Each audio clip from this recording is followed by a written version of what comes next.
What's cracking, y'all? Welcome back to the station. Welcome back to the channel. Y'all know who it is. It's your boy, Ray G. You can find me on Twitter at RayGQ. If it's your first time tapping into content here on Destination Devi, appreciate you giving me a little bit of your time today. If you stick around until the end of the video and you find the information you obtain here actionable and or entertaining, hit that thumbs up button, subscribe to the channel, like the content, comment below, let me know what you think about these players. Week 1 of the NFL season is a wrap, and we've got some actionable information. We don't want to panic. We don't want to overreact, but we're going to talk about what we actually saw from a Trinity perspective for what we need to do potentially in week 2 of redraft seasons or in Dynasty Fantasy Football in general. So the Trinity, I talked about this in a previous video, and we'll talk about some players that were talked about and performed and some that had some unfortunate situations take place. But we're going to get you in and out really quickly on this show today. We got a lot of information to go through, a lot of information to talk about. Remember, Trinity, target share, air yard share, yards per route run, and yards after the catch per reception. If you've got a receiver, it's going to command the targets, downfield, intermediate, and short. You've got a receiver that can make something happen after the catch. They're running a high amount of yards per route run. You're probably going to find a very, very good wide receiver for fantasy football purposes. So let's kick this thing off with one of the players that's on the thumbnail of this video, Chris Olave. And I discussed him in the last Trinity video as somebody where you look at his numbers from last year and those ingredients to be an elite difference-making wide receiver were already there. Week 1 of this season, I was a little concerned. I wanted to see how he performed on the field with Juwan Johnson, with the new quarterback, and with Michael Thomas back on the field. And shout out to Matthew Berry's Fantasy Life, Dwayne McFarland. We use their rankings over at Destination Devi for our seasonal rankings, and this beautiful utilization tool is phenomenal. Highly recommend you check this out. We're partnered with Matthew Berry's Fantasy Life. But let's take a look at the New Orleans Saints in week 1. Talked about Chris Olave. Ran 84% of the routes, 31% target share. This is very, very good from week 1. ADOT 13.1, the air yard share, 33% for Chris Olave. Highest on the team. Next highest was Rashid Shaheed at 25%. And then from a YAC perspective, it's only one game, but he is 7.8 yards per reception after the catch. That needs to stabilize a little bit more. But the point is, he did. He is one of the highest wide receivers for yards after the catch on week 1. And you look at his running mate, Michael Thomas. A lot of us were concerned about MT coming into the season. Can he stay healthy? Well, he ran 92% of the routes, earned 22% of the target share, and then 20% of the air yard share. So what this tells me right here about this situation is there's no doubt that Chris Olave is the main man in New Orleans, at least after week 1, commanding the targets, getting downfield, and picking up yards after the catch. If you're in Dynasty, this is a player right now with everything that just happened with Garrett Wilson. If you are able to do a one-for-one swap, go try to get Chris Olave. I was worried how he would react and interact with Michael Thomas. No concerns. This is a potential elite wide receiver in the making. Already damn good, but I'm actually going to move him up in my Dynasty rankings. This is encouraging after week 1. Now, another player I want to talk about, young guy, one of the hottest names in the fantasy football space right now. Let's go out to LA and talk about Puka Nacua. This young rookie wide receiver took over for Cooper Kupp, and a lot of people were a little skeptical. You have Van Jefferson there, Tutu Atwell, and would the Rams actually roll out an offense featuring Puka Nacua? The answer to that question was unequivocally yes, and probably to a degree that nobody saw coming. I just want you to take a look at the wide receivers for the Rams. Puka Nacua, Tutu Atwell, Van Jefferson, Demarcus Robinson, and Ben Skoranek. 90% of the routes for the top 3 guys, Puka, Tutu, and Van Jefferson. Very good there. But here's where it separates. 39% target share for Puka Nacua, 40% targets per route run, which is insane. His air yard share on this offense, 35%. This right here is elite usage. We know that he had 15 targets, 100 almost 20 yards, and could have had more. You know, Matthew Stafford missed him on a deep bomb. But this is one where even if you don't have Puka Nacua, you can't buy him. He's not on waivers. The fact that Tutu Atwell is running 90% of the routes and out-targeted Van Jefferson provides a different skill set, significantly more air yards, almost double the air yards than Van Jefferson. Tutu Atwell is out there. Week 2, the Rams play. Who do the Rams play in week 2? Looking at the schedule right now. They play San Francisco. Probably not a good matchup for any of these guys, but If they do get in a shootout, the 49ers score some points, could be some nice garbage time opportunity for these receivers. But no doubt in my mind, after week one, the two receivers that you want from the Rams right now, absent Cooper Kupp, Puka Nacua, Tutu Atwell. I'll talk about Puka Nacua a little more from a dynasty perspective on the rookie report that will drop later today, but very encouraging numbers for these young Rams players. On an offense, it's probably going to have to sling the ball around the field a lot. Now, one of the other wide receivers that I want to go get, I think you can start him with confidence in week two. The Baltimore Ravens play against the Cincinnati Bengals on the road, so a much more difficult task. I expect Cincinnati to show up. But Zay Flowers, my goodness. This rookie came on the field and statistically, from a Trinity perspective, may have put together one of the more complete and impressive numbers that you'll see and stat lines that you'll see absent Tyreek Hill from a data perspective. So let's pull up the utilization report and take a look at Zay Flowers right here. And I just want to show you how he compares to everybody else on the team. Odell Beckham had 100% route participation, which is great. Zay Flowers, 93%. Rashad Bateman, 56.9%. But here is where it gets completely it separates like Moses parting the Red Sea. 50% target share for Zay Flowers.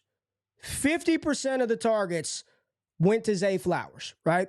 His ADOT was very low. Young rookie, 2.6 is not what you want to see. But the air yard share, second on the team behind Odell Beckham, right ahead of Rashad Bateman. And then his first read target share, 60% first read target share, number one in the NFL. So when Lamar Jackson is dropping back, Lamar Jackson is looking for Zay Flowers. He had 10 targets. The next closest Raven had 3. Now, this will change when Mark Andrews hits the field. However, we saw in 2021, Mark Andrews and Hollywood Brown thrive. Andrews had over 1,300 receiving yards, and Hollywood Brown had over 1,000 yards on 146 targets. So if you watch the game, it's very evident, very clear that Zay Flowers is the most explosive receiver on that team. And from a Trinity perspective, I like what I'm seeing early. First read target share, he's commanding the targets. He's involved in the air yard department, and the yak is, of course, there for Zay Flowers. Talk more about him on the rookie report. So let's get into the next player, and we're getting a little dirtier here, but this is a player who could be on waivers, is probably on waivers in redraft leagues, could be on waivers in dynasty leagues, and I think you should pick him up. He doesn't play for the Los Angeles Rams. He is now one of the starting wide receivers for the Pittsburgh Steelers because Diontae Johnson, who we referenced in the last Trinity video, injured his hamstring, is going to miss a couple of weeks. But Allen Robinson steps into the fold as a starting wide receiver for the Steelers. And take a look at what he did in week one. He was second on the team in route participation. That, of course, is because Diontae Johnson fell to injury, had 16% of the targets, which is tied with George Pickens. So we know what GP is. We're excited for George Pickens, but don't sleep on the opportunity that could be there for Allen Robinson. This is a team in the Pittsburgh Steelers who threw the ball 85% of the time to only 15% runs. I do not believe that is going to stay the same.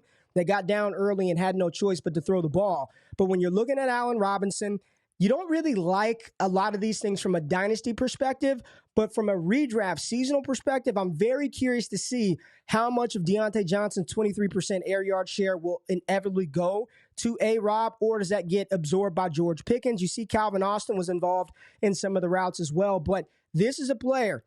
The Pittsburgh Steelers want to throw the ball. They're in a division that's going to score points. Allen Robinson should not be on waivers. As long as Diontae Johnson is missing time, Allen Robinson is a player that I want to target. The route participation is there. The target share right now tied for first on the team after week one. And then the air yard share, how much of that will he absorb from Diontae Johnson's injury? We shall see.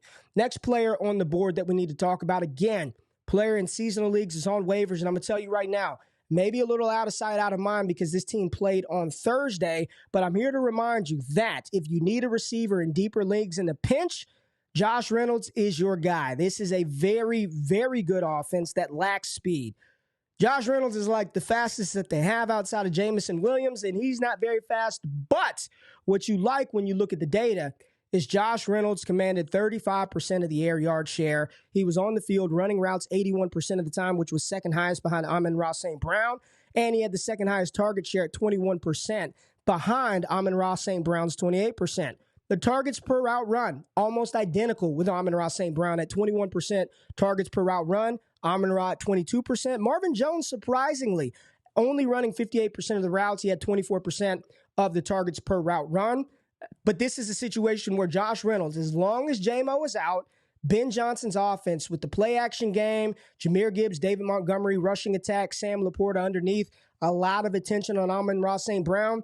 Shallow leagues, I'm not telling you to pick him up and start him in a start 8, start 9. But deeper leagues, dynasty leagues, there's no reason Josh Reynolds should be on waivers. This is a player who right now is fulfilling a lot of these Trinity categories.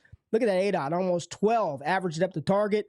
Air yard share is there. The routes are there. The target share right there, tick below Amon-Ra St. Brown. This is not bad. This is encouraging for an offense, again, that should be really good this season. All right, let's keep the party rolling. And this next player that I want to talk about is somebody that we have been excited for a couple of years now. But for whatever reason, after the rookie season, this player gets into the coach's doghouse. We see a little bit of a redemption, a little bit of a breakout last year.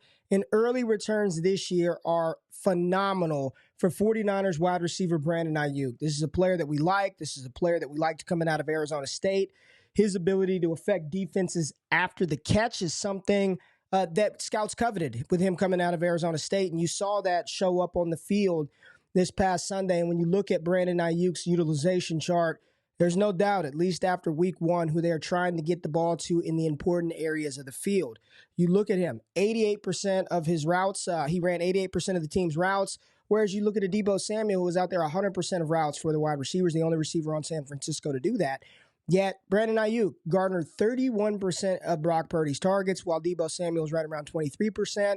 And then you look at the ADOT, 8.5 for Deebo, ADOT for Brandon Aiyuk, one of those ancillary metrics that just coincide with the very next metric that's a part of the Trinity, the air yard share. His ADOT was 14.63, 53% of his team's air yard share, that is a lot. That is above elite level. And no, I don't expect him to continue that week in and week out.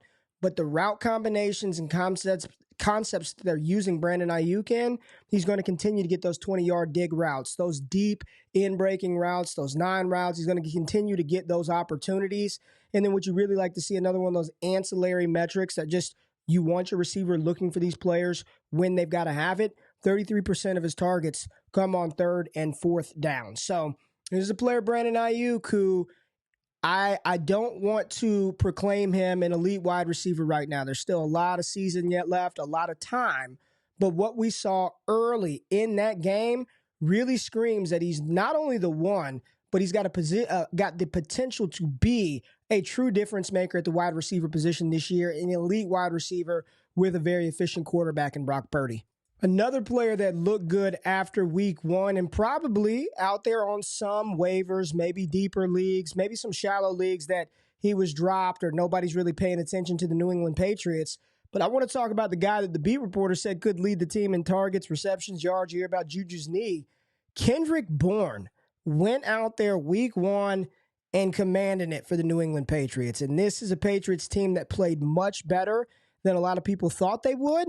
And a New England Patriots team that gets the Miami Dolphins here in week 2. And just when you look at the defense that New England's going to have to face, the Miami Dolphins played pretty well. They were 8th in EPA per play defensively in the NFL after week 1. And then you look at the New England Patriots, they were around 16th. But thinking about Kendrick Bourne in particular and what he did, well, let's take a look at those Trinity ingredients, those Trinity components. And here it is for Kendrick Bourne. 93% of the routes. I'm just going to read this off so you guys can hear this. Devontae Parker was banged up, wasn't active in this game. Kendrick Bourne, 93% of the routes. Demario Douglas, 47%. Juju, 47%. Kayshon Boutte, 74%. Just keep that on your mind. Keep that on your radar. 74% of the routes, Kayshon Boutte.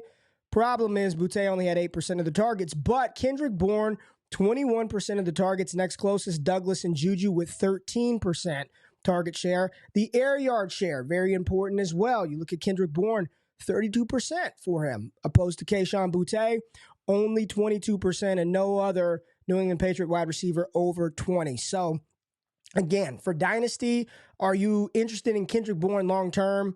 No, you're not. You're not interested in him long-term, but this was a player that we liked him when he played at San Francisco. A lot of people have been excited to see a little more Kendrick Bourne on an NFL field, but for whatever reason, he never just got that opportunity. But byproduct of nobody else being in the building. It looks like he's going to get an opportunity now in New England, and those components that we're looking for, again, get another game, see who's really out there producing yak. But Kendrick Bourne, one of the better receivers on the week, and somebody that if they are on waivers and you can catch one of these cats right now, maybe you can sneak them through for a $0 bid. Kendrick Bourne is definitely one of those receivers that have the components to help you win championships, to help your team score points, to position yourself to win a championship. Mac Jones is number one receiver that's on the field damn near 100% of the time. Sign me up for that. And another big name guy. I'm just very excited because this player is just as consistent as can be on a team that looked a lot better than we thought they would. And I'm talking about Indianapolis Colts wide receiver Michael Pittman Jr. A lot of hesitation about him coming in the year with Anthony Richardson, a young quarterback. They're probably not going to throw the ball a lot. However, you watch the Colts week 1 versus Jacksonville, and they were very competitive in that matchup. This week, they get the Houston Texans on the road, so we get to see another battle of rookies between C.J. Stroud and Anthony Richardson. And what you liked out of the Indianapolis Colts and Age Rich was Shane Steichen making sure that he targeted the one guy that A-Rich could feel comfortable that would catch the ball, get open, because he's one of the best receivers in the NFL at defeating man coverage. So let's take a look at his utilization report and talk through the areas that are very important for us and what we want to see. Michael Pittman Jr. led their team with 98% of its team's routes. The next closest, Alec Pierce at 87%. And then you get to targets per route run. Just looking at the other wide receivers on this list, right? Alec Pierce playing opposite Michael Pittman, 7% targets per route run. Not good. 9% target share for Alec Pierce. They got him lining up on the opposite side that Anthony Richardson throws the ball to, and they are designing concepts for Michael Pittman Jr., who had 20% targets per route run, 26% target share. His air yard share, 28%. That led the team in target share, led the team in routes, targets per route run, air yard share, third and fourth down target percentage. This is a player that Anthony Richardson will continue to go to and continue to feed. You look at Josh Downs right after that, another one of those guys, maybe later down the line, if there were going to be another wide receiver from this Indianapolis offense that I'd want to latch onto, it would be Josh Downs. And my recommendation right now is if you have Alec Pierce in Dynasty, be on notice. I don't want to tell anybody to panic sell anyone right now, but if this continues another week with him not seeing any targets, everything being funneled to Michael Pittman Jr., you need to get off of that Alec Pierce, and maybe this is an opportunity to kind of buy low and sneak Michael Pittman in before the Colts have another big game from Anthony Richardson to Michael Pittman Jr. So one of those younger guys that I think in Dynasty you can still build around. Is he going to be an elite wide receiver? Probably not. But if there's a world in which A-Rich just hyper targets Pittman, seems to be a little more efficient than Deontay Johnson. You tell me I'm going to get 150 targets to Michael Pittman. I don't care if it's from A-Rich, Baker Mayfield. That's somebody that you're going to want for fantasy. So Michael Pittman Jr. not on your waivers, but I'd start him with confidence this week versus Houston, who allowed Zay Flowers to do some damage against them. So I would definitely be firing up Michael Pittman. Don't think twice about it.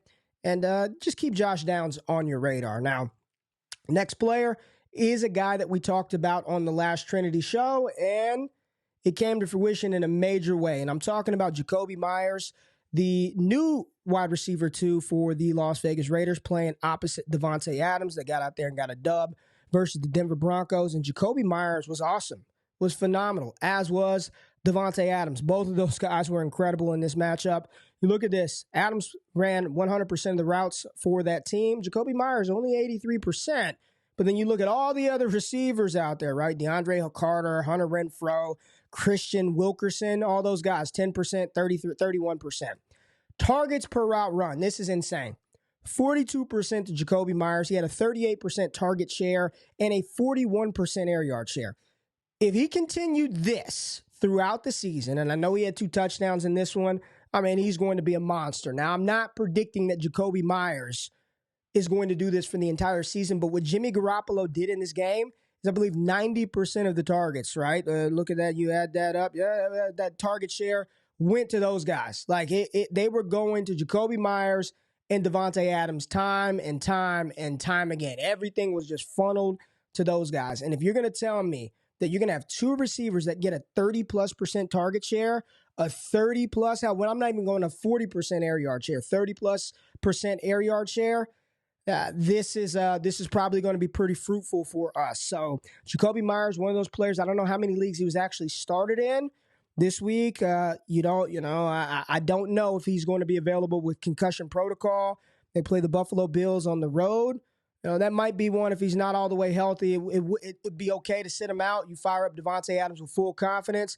But as soon as Jakobi Meyers is back on the field, I want a piece of that offense. Now, we talked about the Indianapolis Colts and Anthony Richardson with Michael Pittman Jr., but in that game versus Houston, Houston put out two impressive performances from a data standpoint when it comes to the Trinity for C.J. Stroud in his debut. And the player that I really want to highlight on this one is another one of those kind of cult legends that we've been wanting to get some opportunity for some time.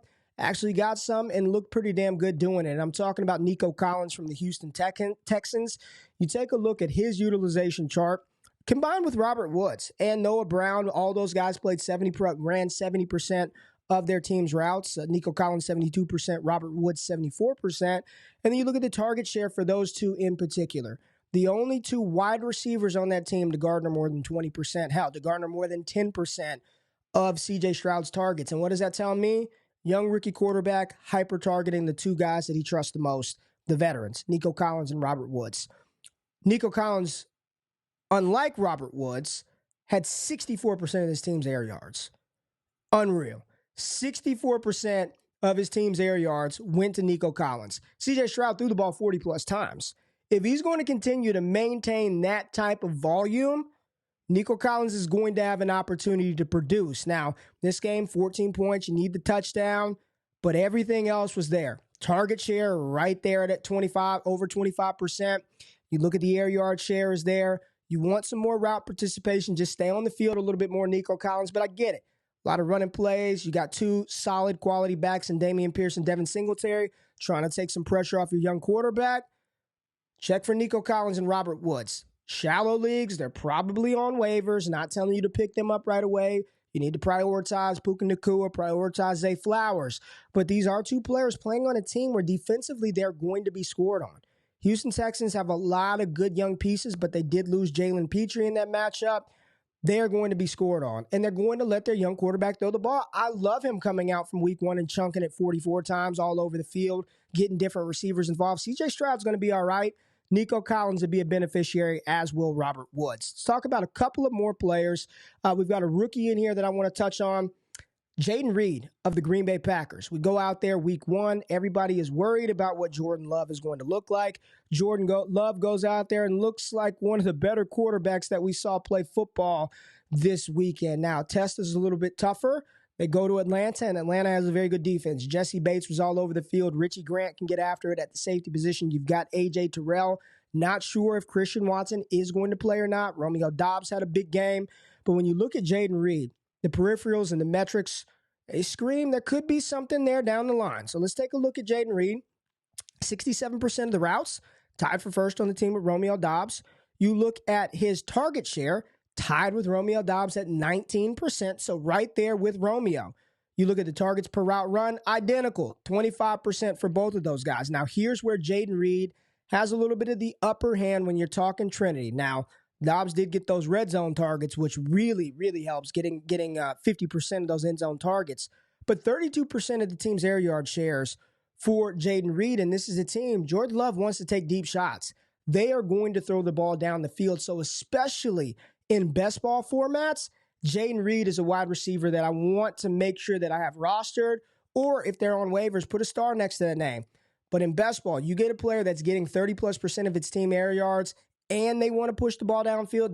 They got to let off the gas early versus Chicago. These numbers, while Christian Watson is out, is encouraging. Now, Christian Watson's back. It changed the equation. You don't want to jam him in there. Best ball, you don't have to worry about it. But in best ball leagues where you roster in, where your starting lineup is 10 or 11, make sure Jayden Reed isn't there. Didn't score a lot week one, but I'm encouraged by the target share. The targets per route run is encouraging, and the air yard share in ADOT scream some boom weeks from Jayden Reed. And the final player I want to talk about is a guy that really didn't know what to expect for his debut on this new team. Another one of those cult legends that we love, and I was a little skeptical. Didn't really buy into it. It's going to be DPJ. It's going to be Cedric Tillman. It looked like it was some Elijah Moore for Deshaun Watson in week 1 versus the Cincinnati Bengals. Elijah Moore, you take a look at his peripherals and pretty damn good. Now, Amari Cooper did get banged up during this game. He came back in, but you could tell he wasn't quite 100%. So you look at Elijah Moore and you think about a slot, close to the line of scrimmage guy, yet 80% of his team's routes tied with Donovan Peoples-Jones for number 1. He had 23% of his team's target share, which did lead the team. Amari Cooper next at 19%. But get this, every other receiver after that, sub 9% target share. So it's really going to these two guys, the running backs, tight ends. It's being funneled to these guys right now. Air yard share. You would think Donovan Peoples-Jones, that downfield threat he plays, that Will Fuller role, 24% for Elijah Moore, 24% for Amari Cooper, who we talked about in the last Trinity video, 11% for DPJ, and 33% for Marquise Goodwin. So no one really talked about Goodwin, but Goodwin out there on his 23% route participation, garnered 25% of those routes, 25% of the targets per route run, 8% of the overall targets. And then he got the big chunk of air yards. But Elijah Moore being used in other ways outside of gadget, close, slot, right around the line of scrimmage is A-Dot, 11.1. Not bad. Amari Cooper, 13.6. Donovan Peoples-Jones, 15.5. And Goodwin had a long catch. But point is, Elijah Moore, from a Trinity perspective, is a receiver who could potentially work his way into more volume, more opportunity. Encouraging numbers week 1 from a player that we really didn't know what to expect from. So I'm excited to see how this continues to go for the Browns, for Elijah Moore. And Cleveland gets Pittsburgh. ABC, this is the Monday night matchup. We got a doubleheader. This is a tough sledding versus those Pittsburgh Steelers. Now, we just saw Brock Purdy shred them very quickly, so we'll see what Watson can do in that regard. Now, there are some receivers I did not touch on in this show.